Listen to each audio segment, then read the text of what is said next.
there is one universal fact in this world, it is that I cannot control my...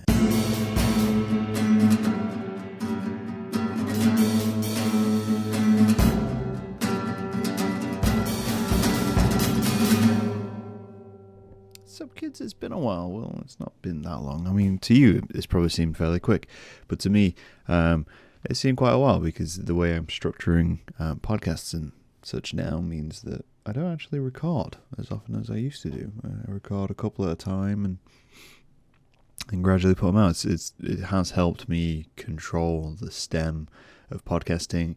It's helped me control the structure of the schedule, made it easier to find guests and all that kind of stuff. So it's been a real good improvement. But for you guys, there's been not much different. So I have been up to many things in the last month or so, which we're going to talk about. So last week, obviously, I had Dan Brown on the podcast. Dan and I talked about...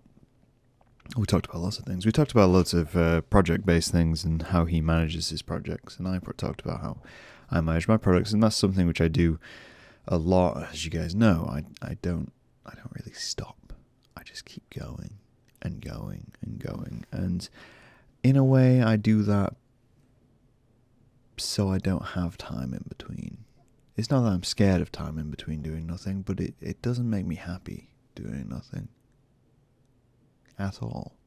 It's just like a void, and I kind of sit there. The other weekend, for instance, I sat and I watched a couple of films over the weekend, and I spent all day in front of the TV. I was doing stuff while I was doing it. I was doing a few sketches and bits, but I felt like I'd wasted the day, and that depressed me more than anything else. That got to me, and so I try to avoid that as much as I can. So, for instance, this weekend I did lots of drawing again, and went out of my way to try and create artwork and bits and bobs like that. But I thought it was interesting. I thought it was interesting how I essentially cocoon myself when I create.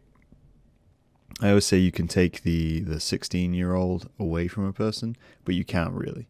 You can't. I mean, I did a whole thing about this in a previous podcast where I said that you aren't your younger self, because it's very hard to get over that inward visual perception of yourself. For instance, I don't see me like as you see me. You see a 29-year-old man. I don't. I see a 13 to 16-year-old boy in the back of my head. So I don't understand sometimes how people react to me like I'm an adult, because internally I don't feel like an adult, despite having a full-time job and responsibilities and things like that. My dad always said that if I had a child, that would change. But there's a very slim chance of that happening. So anyway, what was I saying? So I cocoon myself. I do things like I put my headphones on, I grab a sketchbook, and I just sit and draw. And that's what I've done ever since I was a teen, because it blocks out the world. It gives me something to focus on, and it gives me this nice little comforting area where I can do whatever the hell I want to do, and I can just let ideas flow. And that was very much the case this weekend. So this weekend I was basically... I'd set myself a challenge. Well, I hadn't set myself a challenge. I'd ended up with a challenge because of my poor planning, which is surprising because I'm usually well planned. I ended up with a bit of a challenge because a friend of mine is running an exhibition in London. I participated in an exhibition she's ran before called Atrimental, where I submitted some work, and it went down to London, and thankfully a couple of people bought it. I don't know who bought that work, and that concerns me. There's someone out there who has two of my paintings. I don't know what they're going to do with them. I'd like to know. It's a little weird. But either way, they're putting on this exhibition. Deadline for it was Monday. So I basically had the weekend to come up with an idea which fit the theme. The theme was FUBAR, fucked up beyond all recognition, and submit that theme. Now, I was struggling. And it's because I ended up in this cycle, and it's a thought cycle which I'll discuss at another time, but where everything is obvious, so creating artwork just seems pointless. because I'm coming up with an idea and going, no, that's really obvious, and everyone would do that, and it's really on the nose. It's a bit, and thus makes it a bit childish and angsty and blah blah blah blah blah. Basically, just belittling my own work, which is something which I'm not a fan of. I eventually did come up with an idea at 4 a.m. on Monday morning, which isn't an unusual time for me because I work night shift. But I digress. So that was that. But the way I did it was basically just isolating myself in my house, working on ideas, allowing myself to ingest different media and different inspiration points in order to fulfill an idea. And eventually the idea came from something I'd done previously in Nullpoint, a piece of work I'd submitted, and I kind of expanded on that idea. But I looked around once I'd done it and looked at the cacophony of mistake and mess which I'd made in order to do it. I'd got spray cans in the front room. I'd got canvases just kind of flung around because I'd started them and then decided they weren't good enough, so I just rejected them and put to the side, and I'll eventually either burn them or paint emulsion over them. And in my living room, my floor was just covered in paper and pencils and pencil shavings, because at the time I didn't have a bin close enough, so I just sharpened them onto the floor. Don't tell my mother that. But I cocooned. I'd made a space. I'd made a safe space for myself. A space which I could create in, which wasn't going to be interrupted by anyone else. A space where there wasn't a boundary between what I was doing and the room I was in. I mean, you've seen this desk.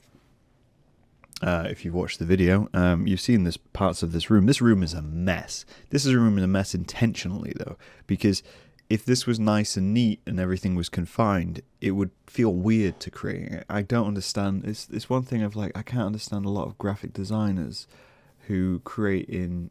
I always have a go at graphic designers, who create in white spaces. They have the MacBook and the drawing board, and they have their assembled pencils, and architects. Oh my god, I don't understand it.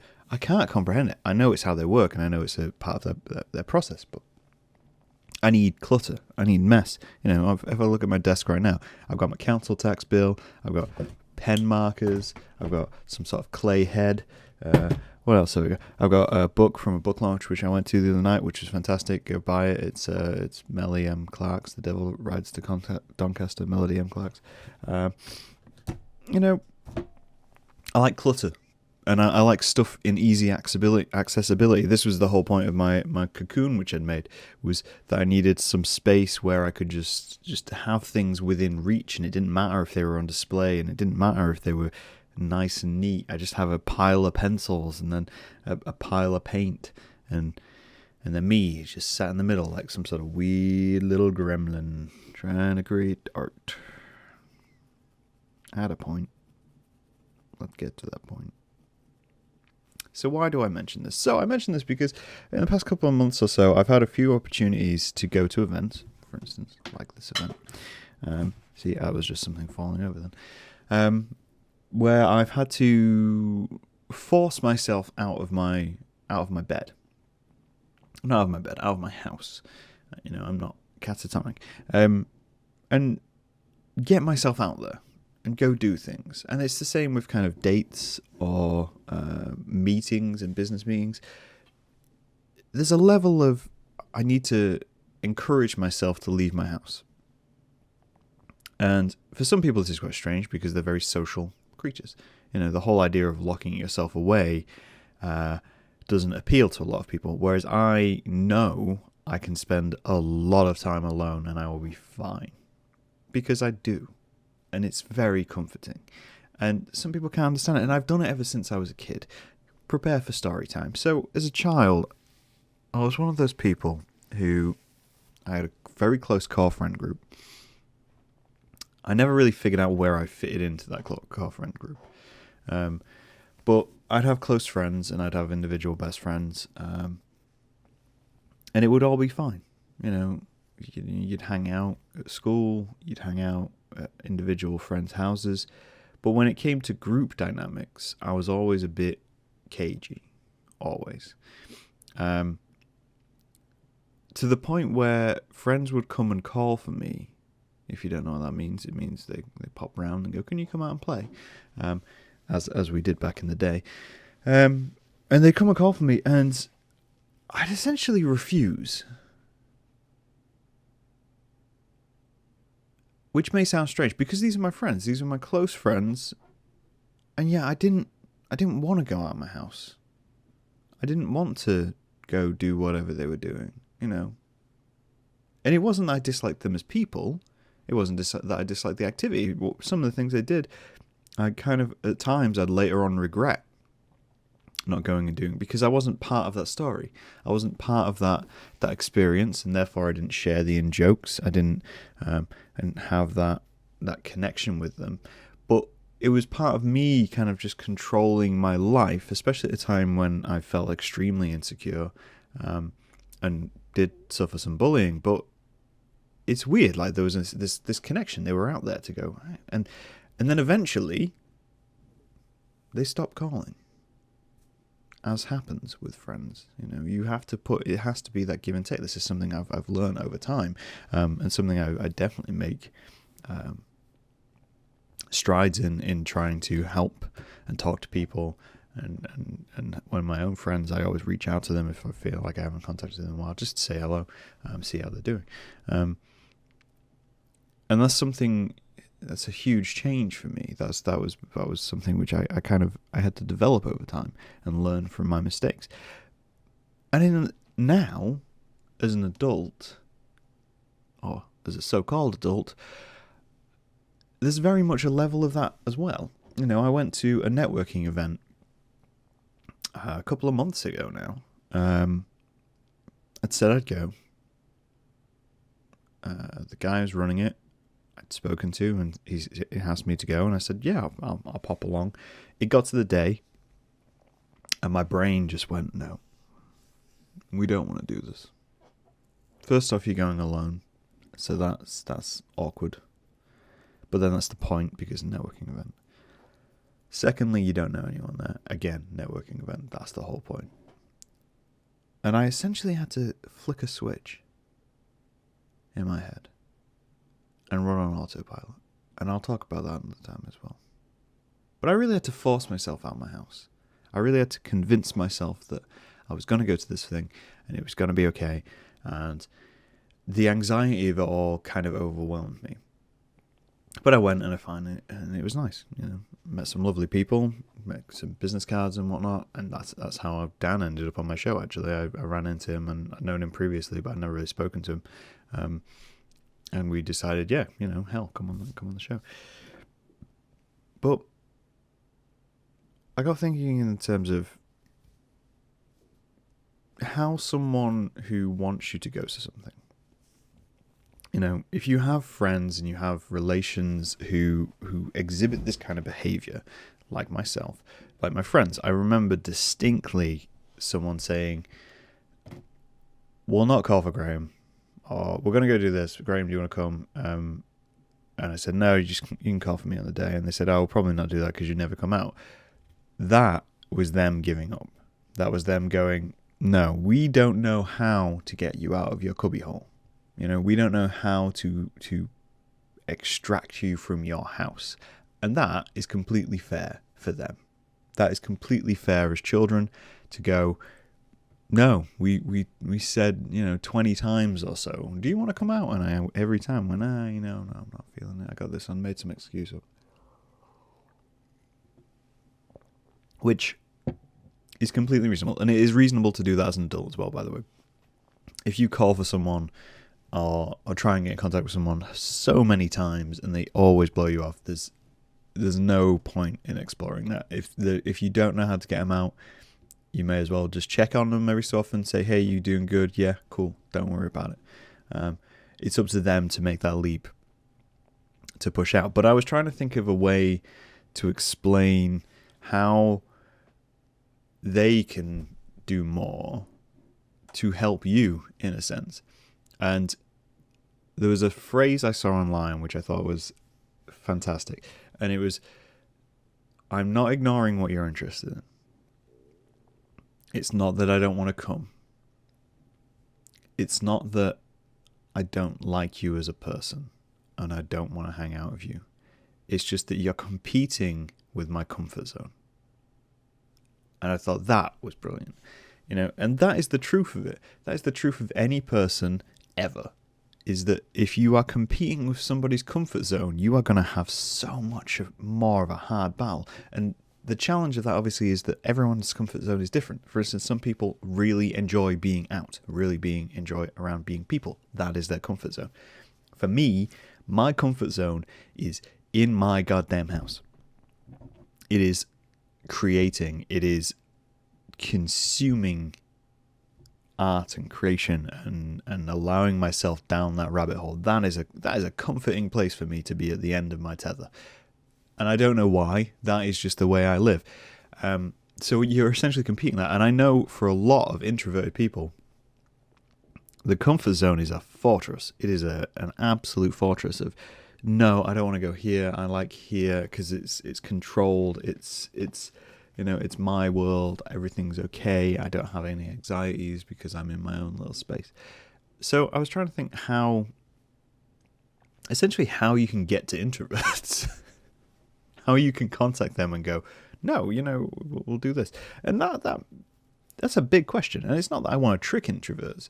It's just that I think to develop as a person, you have to push yourself. Like going to this networking event, which I went to. I'd never been to one before. I don't like doing things like that. But I wanted to go to it. And I will probably do it again because I think it's important for me to do that and develop as I go along. And it's the same with my job. It involves a lot of public speaking. It's something which I had to learn over time. Getting to know people, managing people, blah, blah, blah, blah, blah. So there's skills which you develop. And if you can develop in your own time with your friends, you'll be much more likely to develop as a whole, and you're not forced to by your job or circumstance, and you can do it in your own time. So here's my tips for getting people out of their comfort zone. So let's say, hypothetically, you have an event you want to put on. I have an event I want to put on. I'm going to put an event on, hopefully. The planets align and things. I'm going to hopefully put an event on. What was I saying? Yes, so you're going to put a hypothetical event on. And you have a group of friends and you think, these are the, I got the top 20, top 10, top 20 people who will want to attend this event, who will come to this event regardless of how they're feeling, regardless of what they have on, because those friends are friends who want to come and support and will be comfortable doing that. You also have 5 or 6 friends who will want to come and support, but will struggle to attend an event for one reason or another. How can you help those 5 or 6 people? Well, first off, you can encourage them. You can give them as much information about the event as possible.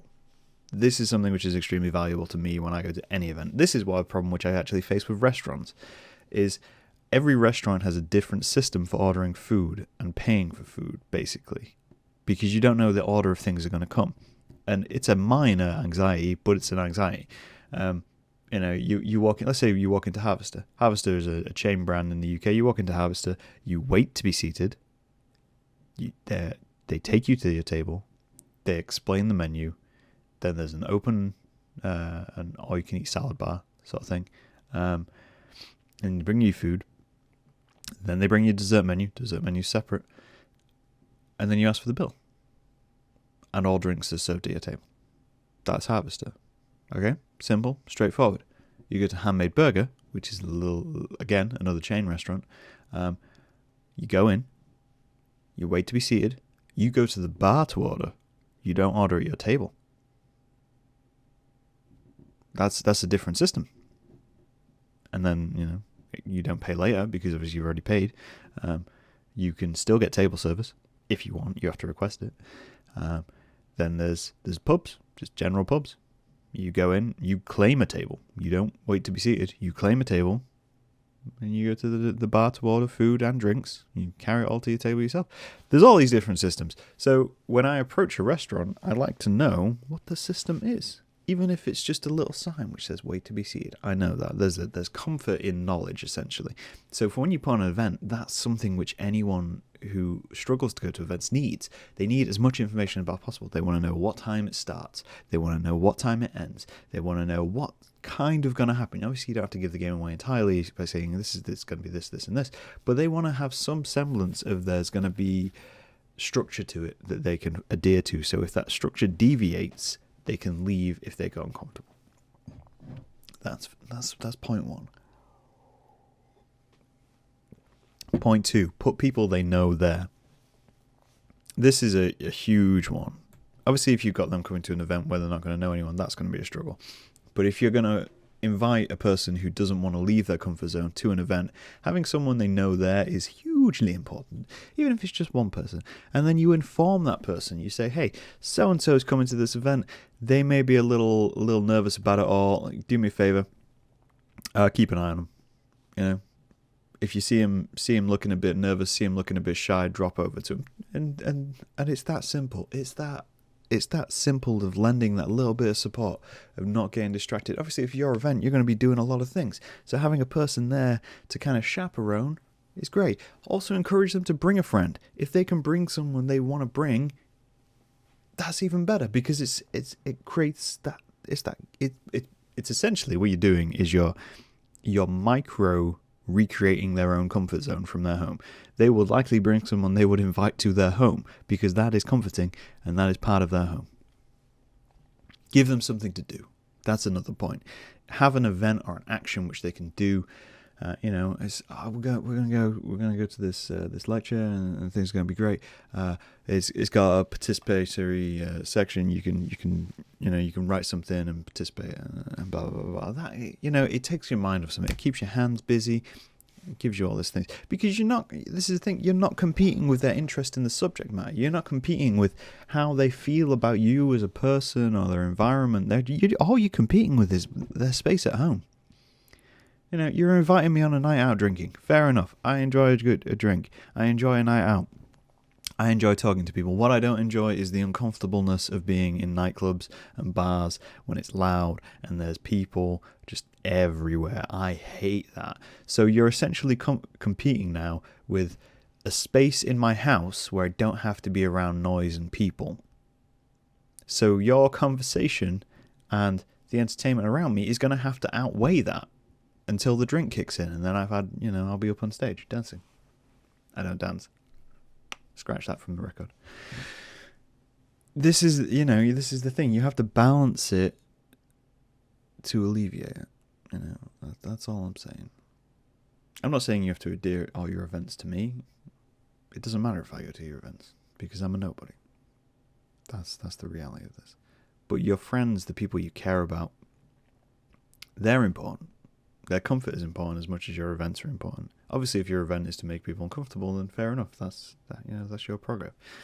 But if you want people to come to your birthday, you want people to come to your kind of whatever you're putting on, wedding. I don't know, maybe get married. You want people to go to your show, your exhibition. You've just got to make people comfortable.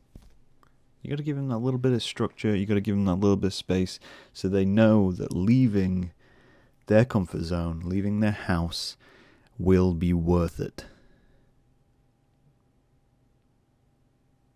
Maybe that's just me. I feel like I end the podcast the same each time, and maybe that's just me, because maybe these are just thoughts. That's all these podcasts are. These individual ones, they're just thoughts which I've had, and I kind of try and sit and explain. And I like hearing whether you agree. I like hearing whether it's something which you do yourself. And the same on this one. Maybe you got any tips for dragging people out of their comfort zones. But all you can do is support and spread that information. We'll see what you guys think. And I'll talk to you guys later. Bye.